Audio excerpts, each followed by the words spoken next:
Okay, so imagine this. You're at a family dinner, right?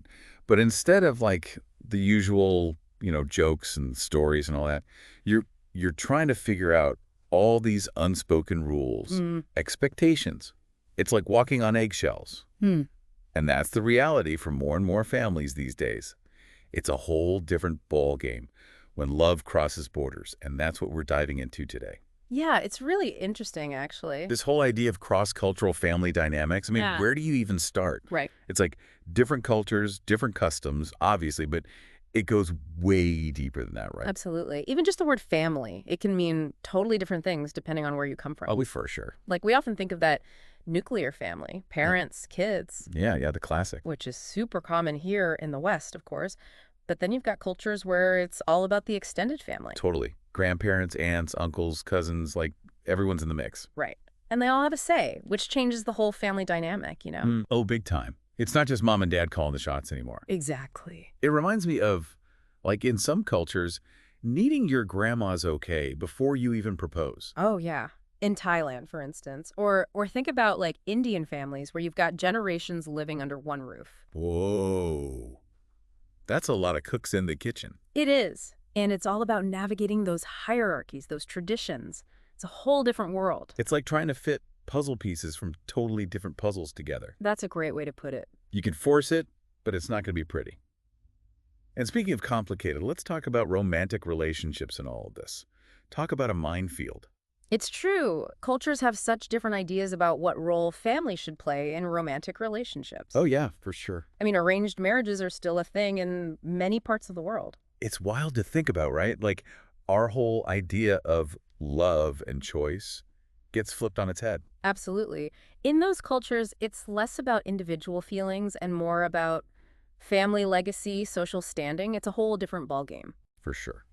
It really makes you realize how deeply rooted these beliefs are. Yeah, and even in cultures where arranged marriages aren't the norm, family approval is still huge. Like in a lot of Latin American cultures, family is everything. Oh, yeah. They're super involved in dating, in marriage. Their opinions really matter. So it's not just about impressing your partner anymore, it's their entire clan. It's like a never-ending job interview. That's a good way to think about it.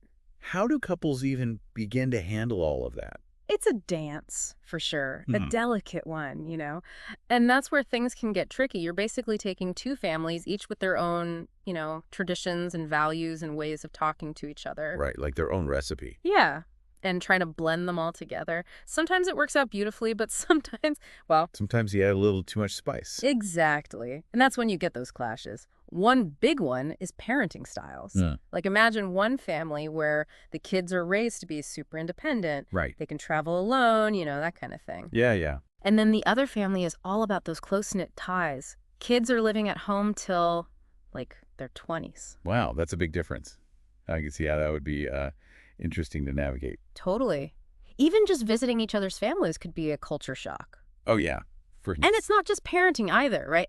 Think about holidays. Oh, yeah. A big Christmas with all the gifts and carols might be way too much for someone who's used to a more um, low-key celebration. Oh, absolutely. Or imagine going from like a huge, loud family party Yeah. to a traditional Japanese tea ceremony. Talk about a change of pace. Exactly. It's those little things. Even just disagreeing with someone can turn into a whole thing. Oh, I bet. Some cultures are all about direct communication, like just say what you mean. Right. But others are more indirect. It's all about reading between the lines.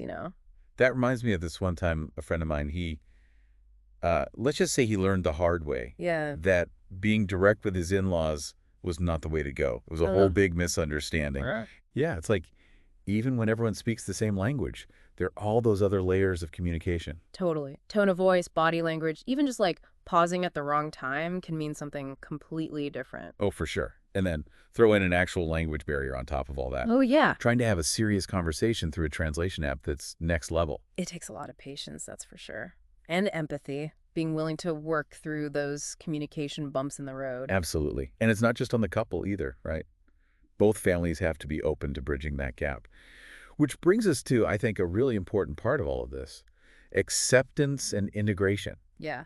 Like, it's one thing to see that there are differences, Mhm. but how do you actually create a space where everyone feels welcome, Yeah. where both cultures can, exist together. That's where the real work is. And it starts by realizing that it's not about one culture, like absorbing the other one. It's about building something new, Right. like weaving a new tapestry from all those different threads.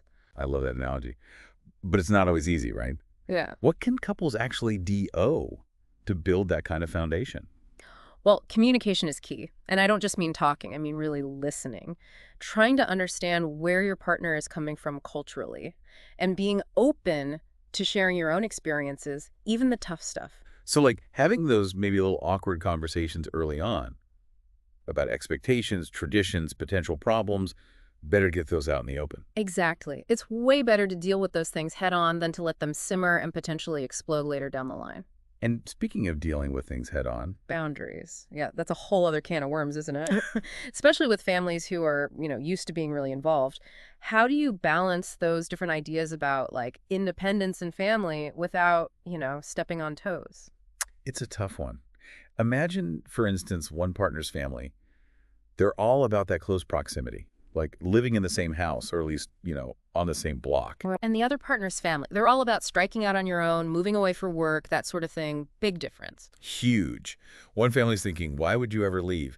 And the other one's like, personal space, please. Exactly. And suddenly, those unspoken expectations, they're a recipe for tension. So boundaries become super important. But how do you actually set those without causing a family feud? Well, first things first, the couple has to be on the same page. Those conversations, the what are we comfortable with conversations, those happen first, privately. Right. Get your own ducks in a row.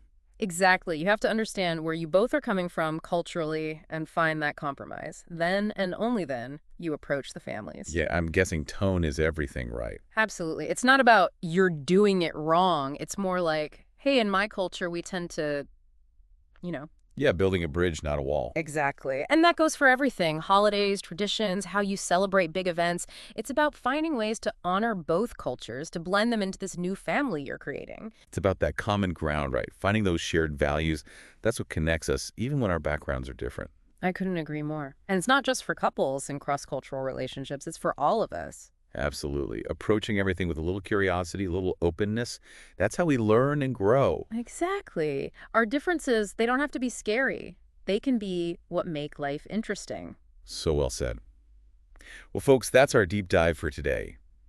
We've journeyed through the ins and outs of cross-cultural family dynamics, from those first awkward encounters to building a future that honors everyone's heritage. It's been a pleasure. We hope you've walked away with some food for thought, maybe even a new perspective. Until next time, embrace those differences, keep those conversations flowing, and remember, love really can conquer all.